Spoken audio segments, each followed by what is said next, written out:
Add to Flipboard magazine. Last night, without seeking congressional approval, Donald Trump launched 105 missiles at targets in Syria.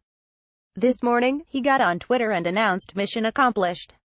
A phrase that certainly has no incredibly awkward history of being used by Republican presidents in connection with bombing the Middle East. A perfectly executed strike last night. Thank you to France and the United Kingdom for their wisdom and the power of their fine military. Could not have had a better result.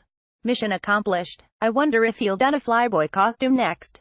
Since the bombing, several high-ranking Democrats have come out to condemn him for, possibly illegally, moving forward with it without getting congressional approval first. Tim Kaine noted that this could set a dangerous precedent, leading to Trump just bombing the shit out of anyone he wants.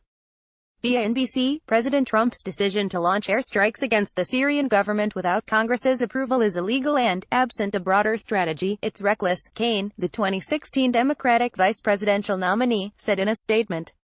Today, it's a strike on Syria. What's going to stop him from bombing Iran or North Korea next? The last thing Congress should be doing is giving this president the blank check to wage war against anyone, anywhere.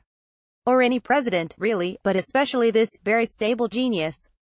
Other Democrats spoke out on Twitter. Assad's use of chemical weapons against his own people was evil. However, President Trump has no legal basis for this strike. He does not have an authorization for the use of military force against Syria by Congress.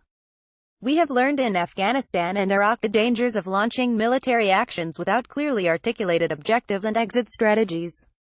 If the president wants to wage war, the American people and Congress need to be part of that decision.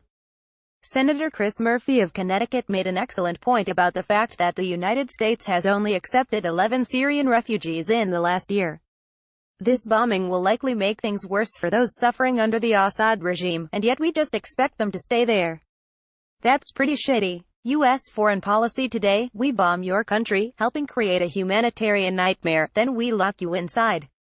There was also a strange amount of disappointment from many of Trump's supporters, who for some stupid reason actually thought Donald Trump wasn't going to be bombing anyone. Which is super weird. Like, I could have told them that, and in fact did tell them that multiple times throughout the course of the last election. Republicans love war and they love bombing stuff, especially Republicans with daddy issues who like to feel real macho. In fact, anyone who actually lived through the Bush administration could have told them that. However, if I know anything about these people, and I do, they will only be mad at Trump for approximately 5 minutes before they decide he actually should totally get to launch all of the missiles if it makes him happy. Assad is an evil person.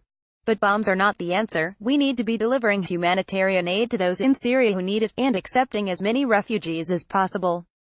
We don't need to be in another shady war. NBC, Wonkat is independent and funded entirely by readers like you. Click here to tip us. Add to Flipboard magazine. We love you, you pay our rent.